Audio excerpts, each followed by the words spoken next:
They have disappointed. Bottom line, they've given us great excitement. They've given us great cause for hope. They're giving us great cause for hope again this year. But, like, it's gotten past the point of, oh, God, please just make it out of the second round of the playoffs. No. Get to the NBA Finals. Like, we're past the point of, if we could just win the second round. We're well past that point. And as I hate to point out, but I feel like I need to because it's where my head's at every time. Before the process started, where were the Sixers? They were the best they played. The farthest they've advanced is Game 7 of the Eastern Conference semifinals.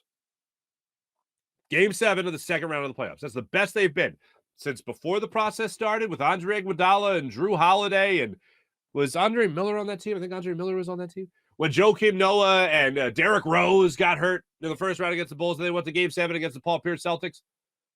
That's the farthest they've advanced. And still they haven't advanced past the 7th game of the second round of the playoffs.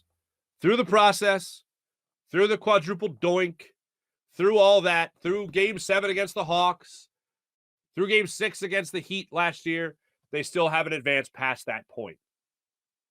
That's no longer the benchmark. That's no longer the line of demarcation. The line of demarcation is getting to the NBA Finals.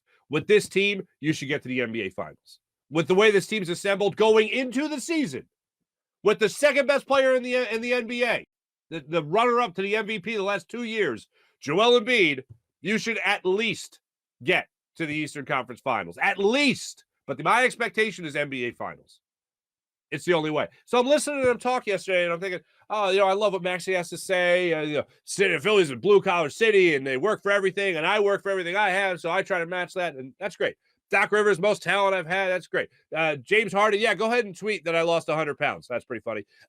It coming out yesterday that James Harden held essentially a pre-training camp in his home in L.A. for the team to get together and just practice together, right? Like, that's awesome. I love that.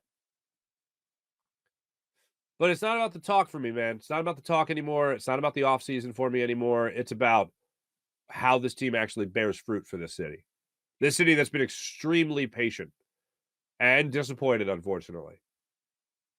I remember right after the process, people were like, oh, you waited 4 years, 3 years to play well. You think you'd be a little bit more patient. It's like, no, our patience is run out.